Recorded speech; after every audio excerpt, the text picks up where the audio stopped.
Ava placed a cup of soup in front of me. There's only enough for my family. I couldn't understand what she was talking about. Should we head back? Ken asked, then started towards the entrance. Yes, I replied, standing up to follow him. I'm sorry for how things turned out. I apologized and started talking to him like a dam had burst, about how suddenly Ava had completely changed her attitude towards me from a certain time.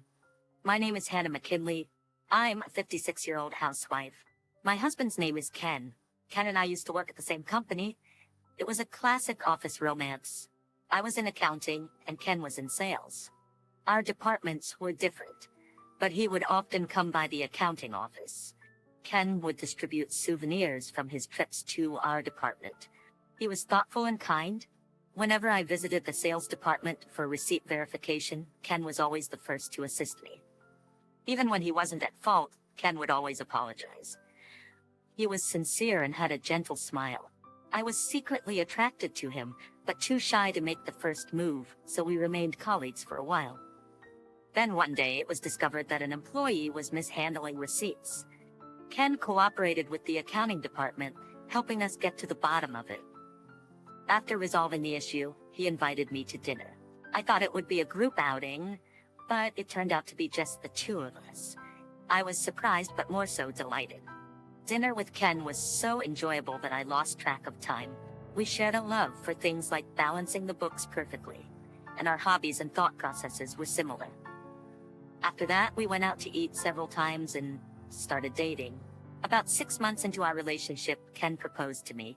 I pretended to think it over, but I was extremely happy. I tried to keep him in suspense for about a week, but my happiness got the better of me, and I immediately said yes. Ken has always been incredibly kind from the moment we met, and that hasn't changed even after we got married. He always thinks about me, and he makes sure we spend quality time together. I consider myself truly fortunate to be married to him. I continued working after our marriage, but retired when I became pregnant with our first child, Jack. Jack's birth was difficult. He was breech. Ken told me the doctors had said it might endanger one or both of our lives. Despite the challenges, we doted on Jack when he was born. Jack was a mischievous child, covering our house in doodles and dismantling his toys. Yet we never scolded him, letting him explore and learn in his own way. Letting him grow up freely. Because of the risks associated with my pregnancy and childbirth, Ken and I decided Jack would be our only child.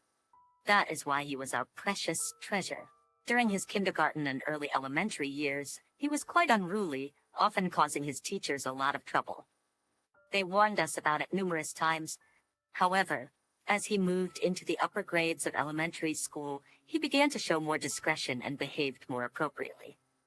Jack turned into quite the exemplary student. He excelled academically, served as the student leader, and was also appointed as captain of his club activities. He never scored below distinction. But at home, Jack didn't seem to study much. Whenever I peeked into his room, he was usually lying down reading comics. When I asked if he was studying, he'd simply reply, "I am," without looking up from his comics. Yet his grades never dropped. He must have been working hard in ways I didn't see. Jack chose to attend a public middle and high school. Even though Jack's grades were good enough for the more challenging private schools, he chose the public school closest to home. Throughout middle and high school, Jack was always among the top students and even served as the student leader. For college, he stayed local, attending a public university in the area. In college, Jack seemed more focused on activities like volunteering than on his studies. When it came time for job hunting, Jack only applied to local companies. Given Jack's grades, he should have been able to land a job at a large corporation or a multinational company. I found it curious that he chose to work for a smaller company instead. I asked him why. "Ever since high school, I just kinda wanted to work locally," he explained. It turns out a high school project about our hometown had sparked his interest. In college, he chose to deepen his understanding of our town through volunteering. I hadn't realized Jack was thinking this way, and I was genuinely impressed. "You're amazing, thinking everything through like that," I praised him. "It's no big deal," he said, blushing with a shy smile. Jack got a job at a local company he wanted and graduated from university without a hitch. I thought he would commute from our house, but he decided to rent an apartment closer to work. It's all about experience, he said. He wanted to understand how challenging household chores can be. With Jack gone, our house became eerily quiet, just like it was when we first got married. Ken and I decided to enjoy our life together again. Thanks to Jack choosing public schools, we had quite a bit of savings left. Our mortgage was almost paid off, and it looked like we'd be able to pay it off completely when Ken retires. Furthermore, my family owns several apartment buildings. Eventually, I'm supposed to take over managing them. Our retirement seemed secure without any financial worries. Jack's apartment was close enough to visit by bike, so he often came home. This kept us from feeling too lonely. After several years of this peaceful life, Jack said he had someone he wanted us to meet. It was when he was 26. He brought a woman home. Let me introduce you. This is Ava. Ava worked in the accounting department at the same company as Jack. When Ken and I heard this, we exchanged glances and laughed. Jack and Ava looked at us puzzled. Ken, still chuckling, began to tell the story of how we met. Listening to our story, Jack and Ava smiled at each other. Ava was petite, with eyes that crinkled when she smiled, giving her a kind and adorable impression. She seemed a bit nervous, looking around our house curiously. It was like a little bird surveying its surroundings. It was charming. Ken and I immediately took a liking to her. If only we had been more scrutinizing at that time, the incident that followed might not have happened. There was a reason Ava was looking around our house, but we failed to notice it.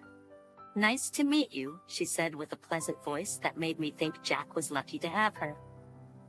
Ava was a great listener, and even Ken, who is usually quiet, chatted with her happily. We had a delightful dinner together. After Jack and Ava left, Ken and I felt relieved and happy that Jack had chosen such a wonderful partner. Somehow it felt like a weight had been lifted off my shoulders. Jack and Ava's relationship progressed smoothly, and they decided to get married. They had their wedding at a local venue, and everyone blessed them. Ken and I were overjoyed, and that day became one of the most memorable in our lives. However, I couldn't have imagined that from this point on, Ken and I would start facing a series of misfortunes. At first I thought maybe it was a coincidence, or perhaps Ava was just not feeling well, but it seemed that wasn't the case. Her attitude towards me worsened day by day. Even when I tried to consult Ava about what to make for dinner, she would initially pretend not to hear me. The most common response I got was a bothersome, "What is it?" I felt intimidated by Ava's attitude. "I was just thinking about what to make for dinner tonight." Her replies were always cold. "Oh, anything is fine. You decide, Hannah." There was no room for discussion. Her attitude had clearly changed from when we first met, and it was only towards me. More than angry, I was perplexed. I didn't want to ruin our relationship, so I ended up being overly accommodating. "So how about stew for tonight?" Ava would dismissively agree and cut the conversation short. I immediately started preparing the stew. Then, without offering any help, Ava would mutter to herself in her usual way, making snide remarks like, "That ingredient? What about the herbs?" As if picking on every little thing. I ignored her comments and continued cooking in silence. While cooking, I wondered if I had done something terrible to Ava, but nothing came to mind. Did I say something unpleasant to her? Did I offend her somehow? I tried desperately to remember, but nothing seemed to fit. Honestly, I couldn't think of any reason for her behavior. Ava's attitude didn't improve over time. Every time she treated me badly, I wondered what I might have done to her. But I couldn't understand why Ava was behaving this way. It felt like the reason for her change in attitude had nothing to do with me. This was just a hunch, not a conviction. A year passed, and Ava's behavior towards me remained unchanged. In fact, it got worse. "Hannah, this dish looks so bad." Ava began to openly criticize my cooking. No longer indirectly, she was now blatantly insulting. "The seasoning looks too strong, and doesn't it look unappealing?" I couldn't help but respond. "We always have this at home." Ava would laugh off my words with a snort. "Is that so?" Tacky. I was honestly quite irritated by Ava's attitude. "If you're going to complain that much, why don't you cook by yourself next time?" "You are such a scary Hannah." Ava would exaggerate her fear in a loud voice, probably so that Ken and Jack in the living room could hear. This calculating side of Ava scared me. Anyway, Ava's behavior was only evident when it was just the two of us. She kept provoking me with her comments. I thought about discussing this with Ken or Jack many times, but I just couldn't bring myself to do it. Ava was exceptionally devoted to Ken, and she got along well with Jack. That's why I thought I just had to endure it. I didn't want to ruin our relationship. Tonight's dinner is a simmered fish dish made by Hannah. Ava served the meal with an incredible smile. After enduring her snide comments in the kitchen, all I could manage was a forced smile. Ken sat down saying it looks delicious. Jack was smiling too. Hannah can cook delicious meals, and she's great at laundry and cleaning. I really admire her, Ava said, turning towards me with a smile. Honestly, it made me uncomfortable. You're truly amazing, Hannah. Ken and Jack, unaware of Ava's hidden face, looked at her endearingly as she praised me. Thank you, I replied, trying to maintain a smile. Anyone unfamiliar with the situation would notice how unnatural my expression was. Seeing Ava's smile, no one would believe she treated me terribly. I feared that I would be accused of lying and being called a liar by Ken and Jack. I thought that if I didn't tell anyone and just kept enduring, maybe Ava's attitude would change. However, her harsh words and behavior towards me never improved. Ava constantly complained about my cooking, but she never contributed herself, not even in cleaning up. She was quick to complain about even the smallest dissatisfaction. One day, Ava hurled unbearable words at me. Hannah, are you serious with that seasoning? I couldn't hold back and retorted, got a problem with it? Ava, as usual, feigned exaggerated surprise and said no, not at all. What's with that tone? Stop mocking me already. She seemed slightly taken aback by my earnest gaze and muttered, I'm not mocking, while biting her lip and glaring at me. I'm really tired of this constant unpleasantness, I continued. Shut up, a woman like you. It was as if Ava's true colors were revealed. Her face contorted in ugliness as she continued to berate me, not holding back and calling me truly tacky, ugly, and unthinkable as a mother-in-law. It was clear she really disliked me, but I couldn't understand how someone could say such awful things, even to someone they disliked. If she hated me that much, she could just keep her distance. I was deeply saddened. It's sad to know you think like this, Ava suddenly raised her voice in a frenzy. I really can't stand it anymore. Hey, are you all right? Jack called from the living room. He seemed to hear Ava's loud voice. I heard loud voices coming from here. Jack came into the kitchen. Seeing me and Ava arguing, Jack approached from the living room. Ava, seeing Jack, seemed to regain her composure and said, Sorry, it was just a cockroach. I went along with Ava's excuse and said, Yeah, sorry for the noise. Ava assured Jack, We took care of the cockroach. It's all fine now, and pushed him back towards the living room. Jack went back saying, Oh, okay. Neither Ava nor I wanted to involve Ken and Jack. This was a problem between me and Ava. Our relationship didn't change after that. The tension between us continued to hang in the air. But about 6 months later, a piece of happy news arrived at Jack's house. Ava was pregnant. I hoped this would be a chance to change our relationship. During her pregnancy, Ava reduced her visits to our house to take care of herself. It gave me some peace. I kept pondering why Ava had changed her attitude towards me. I couldn't think of anything specific. There was just one thing that bothered me. But could that really be the reason for her behavior? No, that can't be it, I thought, shaking my head as I headed out for shopping. When Ava entered a stable phase of her pregnancy, she and Jack came over. I had hoped that Ava's attitude would have softened now that she was having a child. But that thought was too optimistic. Whenever Ava met me, she reverted to her previous awful behavior. Everything is progressing smoothly with the pregnancy, unlike you. I told Ava, You should rest on the sofa considering your condition, but Ava hurled harsh words at me. No way. If I leave the cooking to you, who knows what you'll make? Ava even said something unbelievable. I need to supervise you. Supervise? Is that how she sees me? I thought, if you want to argue back, go ahead. But I don't care what a woman who only had one child like you says. I responded calmly, Oh, is that so? But inside I was far from peaceful. I always felt guilty for not being able to give Jack siblings. Somewhere in my heart, I felt sorry towards Jack. But that also meant I could give Jack all my love and had more time to be there for him. Ken and I were able to lead a leisurely life together. I had no regrets about that. Seeing me silent, Ava piled on more complaints. That reaction, can't talk back, huh? Tacky. I couldn't understand what Ava wanted or why she was doing this. I thought it was pointless to engage with her anymore, so I ignored her. A few months later, Ava and Jack had a healthy baby girl. She was our first grandchild. I was incredibly happy. We eagerly awaited the day we could meet our granddaughter. I hoped the baby's arrival would improve my relationship with Ava. I had experience raising a child, so I thought I could teach Ava a lot. But my hopes didn't come true. This became evident during the party. The truth behind Ava's treatment of me would also be revealed.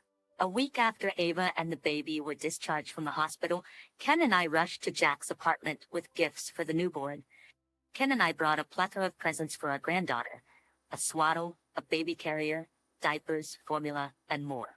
Ava looked a bit worn out but seemed fine. Her cold gaze when she saw me was concerning, but I was too excited to see my granddaughter to care. The baby was sound asleep in her crib. Seeing Jack as a father was deeply moving. He looked more mature, more like an adult. I began setting out the groceries I had bought. I brought plenty of ready-made meals, thinking Ava and Jack wouldn't have had time to cook. When I started to prepare in the kitchen, Ava oddly insisted, "I'll do it, please sit down." When I said, "You don't have to push yourself," Ava firmly pushed me into a chair. "I'm saying I'll do it," she said. I sat down, feeling uneasy about Ava's unusual behavior. Ava plated the ready-made food and served it to Ken and Jack. "Please go ahead and eat," she said. I thought she'd serve mine next, but Ava placed just one plate, not at my seat, but at her own seat. A bad feeling crept over me, but I stayed silent. "Oh no, I forgot Hannah's pour," I said. Ken and Jack were laughing. It seemed I was the only one with a bad feeling. However, Ava's next action left Ken and Jack frozen in shock. She placed a cup of soup in front of me. "There's only enough for my family," she said. I couldn't comprehend what she meant. As I stood there stunned, Ava added with a laugh, "You're not family. You're an outsider. Isn't that obvious?" I couldn't grasp what she meant by not family. It became clear that Ava's feelings towards me hadn't changed from before. At that moment, Ken stood up and said, "Shall we leave?" That's all he said before heading towards the entrance. "Yes," I replied, standing up to follow him. In the lobby of the apartment building, I apologized to Ken. "I'm sorry it turned out like this," I said. Ken smiled kindly at me and replied, "It's not your fault. It's Ava's."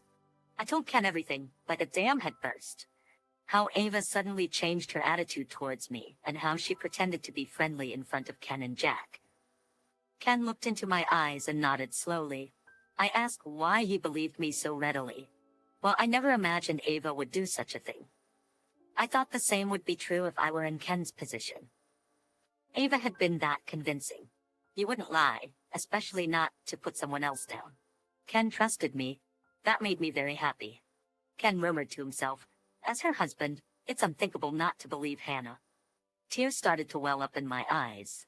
Ken handed me a handkerchief with a smile and said, "It's my fault too, for not realizing this sooner." I couldn't blame him. I had kept all hidden. "I'm really sorry," I said, crying even more. Ken replied, "Don't worry about anything. I'm here for you." I said thank you through my tears.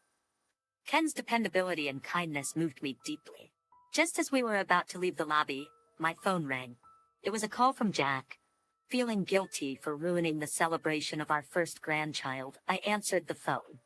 Jack wanted us to come back for a proper discussion. He wanted to apologize for Ava's behavior and mentioned that she had been acting strangely. After consulting with Ken, we decided to go back. When we opened the front door, Jack was there to greet us. Instead of taking us to the living room, he led us to the nursery, which was being prepared for the baby. It was already set up with a study desk and bed. I chuckled at how eagerly they were preparing. "I'm really sorry about Ava. You've been having trouble for a while, haven't you?" Jack seemed to have noticed something. "That time in the kitchen when she raised her voice, you two were arguing, right?" Right, I had lied to Jack about a cockroach then. Had he realized? I explained to Jack, that Ava's attitude had changed shortly after their marriage. Jack listened silently, his fists clenched. "I'm really sorry." Jack believed me. I had thought he might defend Ava and call my story a lie. Tears welled up in my eyes again. I'd decided to divorce Ava. Ken and I were so shocked we couldn't find the words to speak. "Why?" I managed to utter just that one word. Ken nodded in agreement. Jack said, "I'll explain. Just come with me to the living room," and left the room. Ken and I followed. From the living room we could hear Ava's crying and her yelling no. On the dining table there was a divorce paper. I didn't miss that it was with Jack's signature. When Ava saw me, she threw a magazine and other small items on the table at me. One nearly hit me, but Ken shielded me, taking the hit on his face. His glasses flew off in the wrong direction. Perhaps Ava hadn't expected her throw to hit.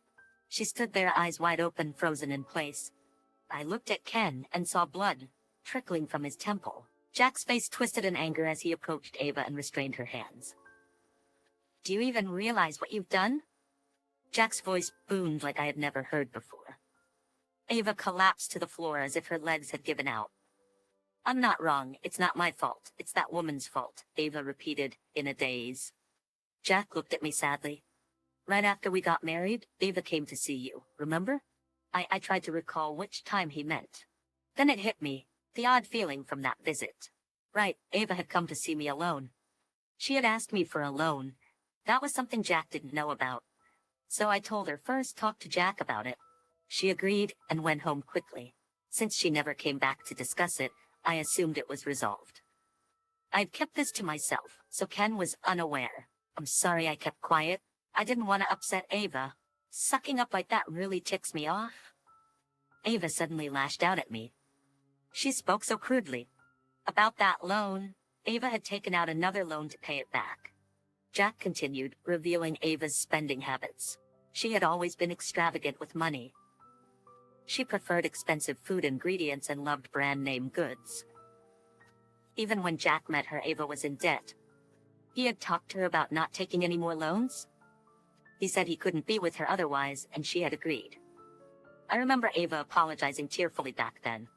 Jack looked down at Ava with a sad expression. But I am absolutely not at fault. The bad one is her. Ava insisted, but her words held no conviction. Jack and Ken looked at her with cold eyes. "Shut up." Ava started to wail, throwing a tantrum. We were at a loss and could only watch Ava from a distance, unable to intervene. Just as Ava was about to smash a ceramic ornament on the floor, the baby in the crib started crying. I rushed over to soothe her. We heard Ava's crying and her screaming. "Shut up! Why is this brat crying?" We were shocked and looked at Ava. "Everyone's always in my way, just shut up." The baby cried even louder at Ava's yelling. I rushed to soothe the baby, but she wouldn't stop crying. "Shut up! Make that brat stop crying." Was this the real Ava? She's still speaking so crudely. Her eyes showed she wasn't in her right mind, as if she had lost herself. Concerned for the baby's safety, I decided to take her to the nursery. "Where are you taking her?" Ava shouted, demanding me to let go of the baby. "Ava, first put down that ceramic piece in your hand." Ava looked at the ceramic she was about to smash. "Is this what you want your baby to see?" Ken said calmly, and Ava seemed to snap back to reality. She quietly put down the piece and covered her face with her hands. And she started to sob loudly.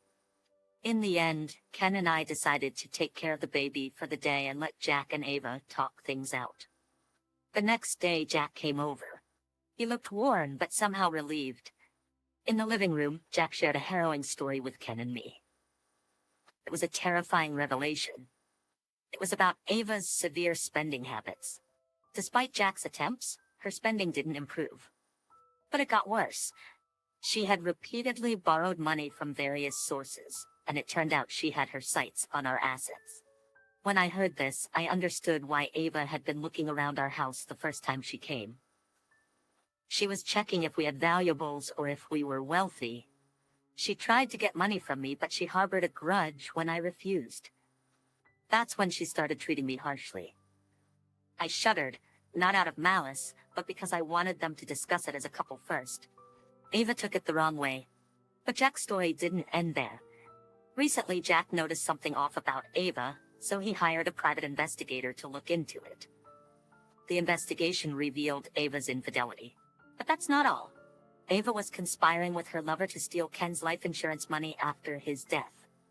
I was shocked. Does that mean... Jack just nodded. They were planning to make it look like an accident. He continued, his voice heavy with pain. Ava had been tormenting me to drive me out of the house. Once I was gone, they planned to get rid of Ken. It was unimaginable. Ava had concocted such a horrific plan. I shivered, wrapping my arms around myself. Jack had decided to divorce Ava after receiving the report. He was waiting for the right moment to tell her when this incident happened. He said he was going to report it to the police. We can't just stay silent about this. Surely, if left unaddressed, Ava would repeat her actions. She would take silence as permission, and she'd likely do something even worse. Ava needed to face justice for her actions, Jack insisted. Ken agreed. I told Jack it was the right thing to do. Jack reported Ava to the police, and she was arrested. It was only right since she tried to unjustly claim the insurance money. Ava's diary detailed the plan to acquire the insurance money. Jack and Ava's divorce was finalized while she was in custody. If Ava were to be prosecuted, she and her accomplice would likely receive a prison sentence. Ava should reflect on her actions behind bars. She not only ruined Jack's life, but also brought great trouble to their child. The assault on Ken didn't become a legal matter because he chose not to file a complaint. That was just like Ken, always so kind-hearted. With Ava gone, peace returned to my life. I sleep soundly at night and visit Jack's house without palpitations. I'm enjoying a tranquil life with Ken. The time Ava wreaked havoc seems almost like a distant nightmare. It almost seems like a lie now. Jack and his daughter are living together, and fortunately Ken and I live nearby. We help with daycare pickups, meals, and whatever we can. It's a joy to watch our granddaughter grow up so close. It looks like we'll be able to see her reach adulthood. She doesn't remember her mother since she was a baby, but perhaps that's for the best given the kind of mother Ava was. And it seems Jack has a new girlfriend. My granddaughter whispered it to me as a secret. I'm looking forward to Jack saying, "I have someone I want you to meet."